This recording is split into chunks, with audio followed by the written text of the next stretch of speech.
un moment magnifique, une cérémonie multicolore pour parler de la résilience professionnelle sous toutes ses formes. À la fois le champ du handicap, le champ des aidants, du rebond entrepreneurial, du burn-out. Donc des sujets qui sont des sujets importants, des sujets qui sont graves et qui ont été traités du côté de la vie, donc avec finalement beaucoup de joie.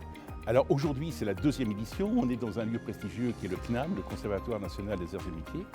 Et donc, c'est beaucoup plus de dossiers qu'auparavant.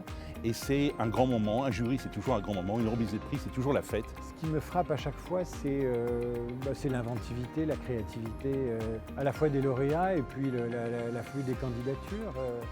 Chaque année, on a envie de partager ce qu'on a fait. Je trouve que c'est d'autant plus important quand il s'agit de résilience que souvent, il n'y a pas de visibilité pour ces actions-là, il n'y a pas de visibilité pour ceux qui sont en demande de résilience et en demande d'aide.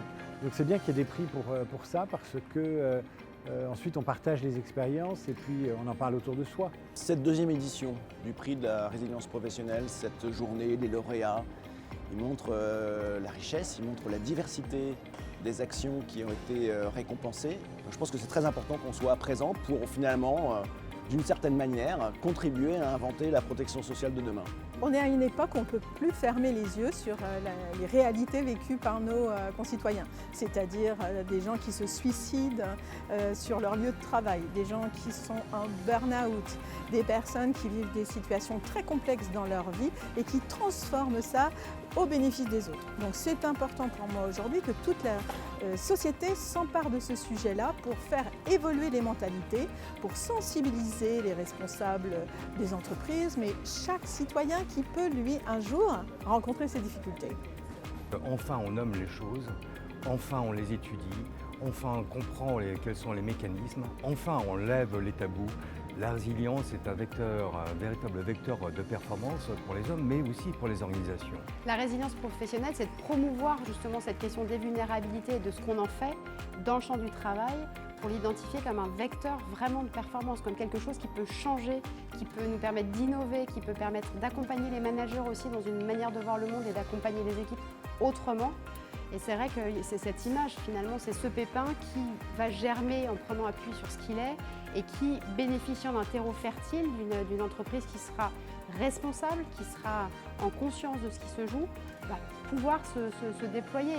Ce que j'entends dans résilience professionnelle, c'est la manière dont une personne, dans le cadre de son parcours professionnel, peut rebondir et se réinventer après une épreuve ou après un événement difficile. Et ça m'évoque aussi l'entreprise et sa capacité à pouvoir également se réinventer. Et puis le tout, c'est que les deux soient en symbiose et en synchronicité. Ce prix, c'est la reconnaissance qu'effectivement, il y a toujours une solution. Il faut éviter de baisser les bras. Et puis finalement, ce qui est bien aussi, c'est de voir qu'on a tous les mêmes problèmes finalement. D'une façon ou d'une autre, c'est la maladie, c'est le travail, mais on a tous énormément de problèmes. Et puis, on n'ose pas le dire. Et là, on s'aperçoit que finalement, chacun s'ouvre. Alors, la première édition, elle était au Sénat. L'idée, c'était de marquer le côté institutionnel aussi du sujet. Ce qui est important aujourd'hui en étant au CNAM, c'est qu'on a posé une des intentions, l'ADN en fait, de l'association, qui est d'impulser des travaux de recherche. Donc, on avait à la fois effectivement le CNAM représenté, ParisTech, Assas, pour aller justement explorer cette question et venir soutenir en fait l'engagement d'associations, puisque nous, notre métier, c'est d'identifier les acteurs, de les mettre en lien, de collecter leurs récits. Et ces récits, ils ont vocation à être transmis à des chercheurs qui vont pouvoir comprendre, lever un peu le capot de cette résilience professionnelle pour mieux comprendre comment ça marche. Patricia, ce qu'elle prône, c'est quelque chose qui devrait devenir presque un réflexe et intégré. Là, aujourd'hui, on doit parler de la résilience. Mais la résilience, à terme, j'espère, sera en fait un élément de l'entreprise comme un autre. Aujourd'hui, c'est la deuxième édition. On la doit à Patricia, à son entêtement, à sa force de conviction, à son volontarisme, à son expérience personnelle. Il faut attendre la 5e ou la 6e pour que le prix de la résilience devienne une institution.